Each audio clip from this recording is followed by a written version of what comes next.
Right, and our motives were simply to make sure there'd been a bipartisan investigation in the previous Congress, where both sides, the chair and the ranking member, wanted to have a hearing, and they wanted to have a particular witness at a hearing, and they just blew us off, right? And we weren't able to have the hearing that we wanted to have on the time frame we wanted to have it, and so that was one of the examples that we used, and we just pointed to all the other rules most of the other committees did have a chair and ranking rule to expedite subpoenas, so you didn't have to go through a full vote every time.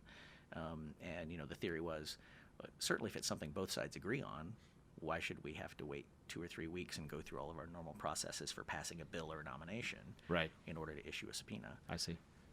And so we were able to, we modeled the rules somewhat on the Homeland Security and Governmental Affairs Committee rules, but there were changes. People wanted them to be a little more, a little less specific.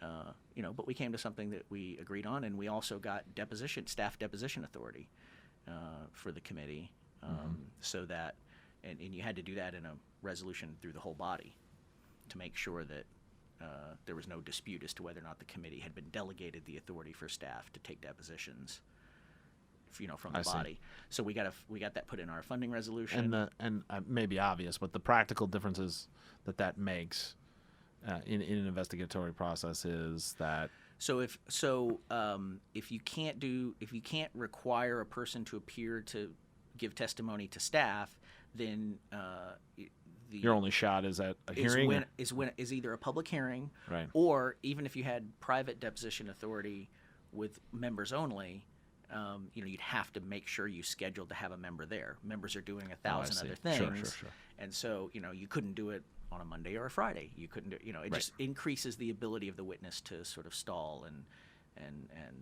play games with the committee. So being able to say, you have to be in this room at this time and to answer questions, and we'll have a court reporter, and we don't have to coordinate 10 senators. It's actually quite a big difference. Yeah. It's much more practical. Right.